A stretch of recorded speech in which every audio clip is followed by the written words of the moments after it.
salaamaaleykum mbokk Sénégal salaamaaleykum mbokk Nouvelle Vision TV 313 maa ngi nuyu ñëpp di remercier ñëpp di leen souhaiter mes meilleurs vœux ci at bu bees bi atu 2025 ñu ngi jóge ci 2024 di ñaan yàlla 2025 bii ñu dugg si yàlla na nekk atum xewal ak atum jàmm ak sutura ak xewal gu bari ak jàmm surtout dañ naan su jàmm amee lépp mën na cee nekk te jàmm ci la lépp xaj kon yàlla na yàlla def ci réew mi jàmm defal ñu ko defal ko suñuy kilifa diine suñuy kilifa aada ak ñi nga xamante ne ñoom la yàlla dénk ci réew mi teg ko seen loxo bu ñu jugee foofu mooy gis ngeen ci li ñu jugee li nga xamante ne tey jii moo weesu ci 2024 bi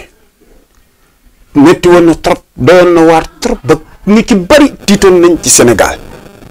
ci xew-xew yi fi amoon xew-xew politique dem ba laal diine ji sax dem ba laal askan yi ba nit ñi tey xamatuñu fu ñu toll xamatuñ ci situation yan la ñuy taxaw moo lay wan ne Sénégal dëkku démocratie la dëkku jàmm la dëkku tawféex la damay faral dégg ñu naan mag ñi fi nekkoon dañ fi ñaan jàmm ak tawféex tant que ñi ngi fi di am cofeel ci ñoom di leen dénk suñu bopp jàpp nañ ne Sénégal incha allah lu fi mënta xewit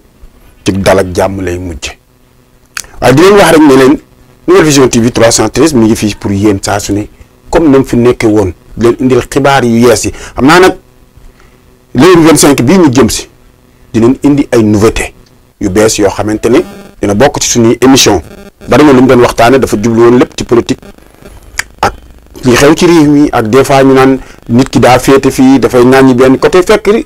demewul noonu jamono yi ñu toog nag dañu bëgg changer stratégie liggéey bi ci doxalin yi ci wàllu communication yi ci wàllu émission yi ñu war a def ak yi ni nga xamante ne bientôt moom lañ bëgg réaliser pour ngeen ci jokk ku ci ne gis ci sa bopp dinañ dem seeti menuisier bi maçon bi apprenti oto yi ak ñi nga xamante ni tey ñëpp ñuy liggéey ci wàllu ouvrage ak képp koo xam ne yaa ngi yor sa métier di ci liggéey dinañ ñëw seet si la waxtaanee ñun gën a allergie affaire bi war leen ne le liggéey bi du politique kese moo ci war a nekk lépp a ngi ci biir suñu jugee ci loolu dinañ demaat seetiwaat kilifa diine yi ñu dolli ñaan parce que ci lañ bokk dama faral di dajeeg sama benn kilifa gu mbaax kilifa diine la ñu di waxtaan ci lu bari mu ne yar am na fi des fois dañ naan nañ yar ndaw ñi yar am na fi waaye jikko yu ñoo soppeeku da nga yar sa doom ba pare mu génn léegi jikko soppi ko jikko bi nag li koy indi mooy da ngay dem wóolu nit mu dénk sa bopp wala nga jox ko nopp jox nopp bi mooy lan teel a ngay jox nopp wala nga jox rajo nopp dégg ci nit di wax safaan wala muy wax naka su dul noonu soo xamante ne da ngaa amoon yaakaar ci moom te ne yooyu mooy suppi ndaw ñi léegi ba jikko yi di soppeeku ba dootoo wóolu kenn ngir dénk ko sa doom dootoo giirul kenn ngir bàyyee ko sa doom parce que bu njëkkoon école yi sax day yare waaye loolu loo ci gis léegi école yi daanaka violence yi ngay dégg yëpp fa la ñuy dem bu demee ba école ñuy xotti ay cahier gone yi di grève di yàq ay oto di lakk ay oto moo lay wan ni violence yi léegi mu ngi fépp waaye yéen ñi nga xamante ne yéenay créer ay violence di leen sóoraale ne violence yi lu ne mën na koo indi te mën naa yóbbu lu ne boo xoolee lii xew démb ci nga xamante ne moo jëm ci fin d'année bi gone yi amul lu ñuy def li def geerante ak pétale mu commencé tas réew mi commencé indi yeneen façon violence moo lay wan ne violence boo ko yee na nga ko yee ci beneen fànn parce que xamoo lu muy jur ëllëg yow mi ko yee xamoo lu mu lay indil ëllëg xamoo lu mu lay yóbbee ëllëg ndax buñ demee ba gone yi amul lu ñuy def fin d'année ñu war a feetee jël taal pétale defe ko ci façon boo xam ne mbégte la pour indi at bu bees pour ñaan defe nañ ko lu dul ñuy guerre ba yàqal ay yeneen nit moo lay wan ne Sénégal léegi soppeeku na ci doxalin li ñu yàlla dimbalee nag mooy toujours saa bu xewee rek yàlla da ciy def ndox mu sedd ndax ay nit dinañ ci ñëw jàpp surtout nag homme de tenue yi maa ngi leen di remercier di leen jaajëfal di leen gën a encourager gis nga Sénégal yéen ñi ñu war leen rek lii war na leen jàngal gis nga ñii nga xam ne mooy homme de tenue yi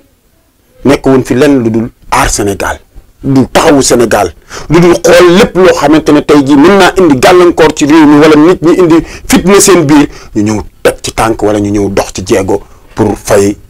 loolu yëpp. kon nañ leen jaajëfal di leen ñaanal ci at bi atum xéwal ba ñoom lépp luñ bébét ci réew mi ci bëgg réew mi parce que ay patriote ñoo ñooy ay patriote suñ naan patriote demal fekk ko ci homme de tenue yi ci gendarme yi policiers yi ci militaires yi yal na leen yàlla defal jàmm ñooñu nga xamante ne tey suñu jugee ci loolu ñu ñaanal ñi nga xam ne mooy suñu soxna yi jigéen ñi xam ngeen xoolee Sénégal jigéen ñi yàlla da leen may Pastef ak gëm-gëm ak nangoo liggéey jigéen benn bëggul ko yab suñu jabar yi la tàmbalee lu ñu am dañuy fexe bëgg lu ñu gën a neex wala lu baax pour bëgg ñu gën a kawe pour kenn duñu xeeb maa ngi ciy remercier suñu benn jigéen chaque jour dama koy gis di ko bëgg di muy Eva bu Seneweb TV kooku boo ko gisee xam ne ak jàmbaar la foo ko fekk day defar day ñaw day nekk gëm boppam ci liggéey bi foo ko fekk rek da ngay xam ni kii yoon wu lu nekk soo diggee ma jël ko exemple dafa ëmbaale képp kuy liggéey rek ma dugal ko ci biir di ko ci ñaanal tawféex di ko ñaanal njabootam di ko ñaanal ci yoon wi mu nekk yàlla na ko yàlla mooy mu réussir ci bu ñu jugee ci loolu nag damay tënk fii maa ngi ñaanal nag ki nga xamante ni moom la yàlla teg ci réew mi muy président de la république dem déglu nañ discours am bi déglu nañ mbébét gi mu mbébét ci réew mi ak yoon wi mu jël pour réew mi war cay dem ñu koy ñaan lim ci mbébét yàlla na ko yàlla taxaw jàppale ko parce que ñun ñëpp dañoo ne ci gaal gi te bëgg gaal gi réussir ndax bu gaal gi réussir ñun duñu réussir te it ci yoon ba ñu jëm du baax kon yàlla na ko yàlla def lii mu mbébét ci réew mi ñu jàppale ko ñun ñëpp ñooy jàpp parce que réew benn nit mënu ko defar réew benn gouvernement mënu ko defar réew ñun ñëpp ñoo ciy jàpp am volonté yeeg jeunes yeeg ñëpp ñu jàpp ci ñu bëgg suñu réew yàlla def ci réew mi naataanga ak xéwal di ko ñaanal nag suma yaay suma maman yaritu Adama Gaye maa ngi koy ñaanal gudd fan ak wér ak sutura ak xéwal di ko ñaan ci at bu bees bi yàlla defal ko di ko ñaan sama njaboot yëpp ak képp ku may liggéeyal maa ngi lay ñaanal atum jàmm ak xéwal salaamaaleykum wa rahmatullah